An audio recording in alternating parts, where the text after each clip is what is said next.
बच्चों आज हम पढ़ने जा रहे हैं पाठ 10 क्रिया। तो क्रिया क्या होती है बच्चों? जिन शब्दों से किसी कार्य के करने या होने का बोध होता है वो आपकी क्रिया कहलाती है। तो आइए यहाँ पर कुछ क्रिया शब्दों के बारे में हम इस पाठ में पढ़ते हैं। तो यहाँ पर आप ये चित्र देख रहे हैं बच्चों। इस चित्र के माध्यम से कुछ हमने छोटे छोटे वाक्य बनाए हैं। स्त्री दीप जला रही है, उसकी क्रिया क्या हो गई? जलाना। लड़की मिठाई खा रही है, तो लड़की क्या क्रिया कर रही है? खाने की क्रिया कर रही है। लड़का पटाखा जला रहा है, तो लड़का क्या क्रिया कर रहा है?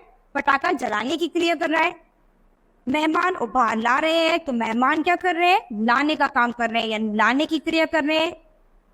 दादी जी सबको बुला रही है, तो दादी जी क्या काम कर रहे हैं? बुलाने का काम कर रहे हैं, तो बुलाने की क्रिया कर रही है। इन वाक्यों में रंगीन लिखे शब्दों से किसी न किसी कार्य के करने या होने का पता चल रहा है, और ये ही क्रियापद यानी क्रिया है। तो ये शब्द ही हमारे क्या है? ये क्रिया है। तीन से हमें पता चल रहा है कि कोई ना कोई काम हो रहा है या फिर होने वाला है। क्रिया के बिना वाक्य कभी नहीं बन सकता, यानी जब कोई क्रिया नहीं होगी, कोई काम नहीं होगा, तो वाक्य कभी नहीं बन पाएगा। जिन शब्दों से किसी काम के करने या होने का पता चलता है वो क्रिया कहलाती।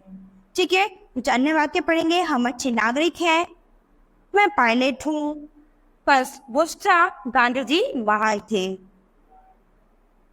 इन वाक्यों में यद्यपि किसी काम का करना तो नहीं है, किंतु कुछ होने का बोध है, यानी है, था, थे, हो आदि शब्द कुछ होने का बोध कराए हैं। तो अतः ये शब्द भी हमारे क्रिया शब्द है। है, थी, थे आदि शब्द सहायक क्रिया कहलाते हैं। तो ये शब्द हमारे क्या कहलाएंगे? सहायक क्रिया के रूप में कहलाते हैं।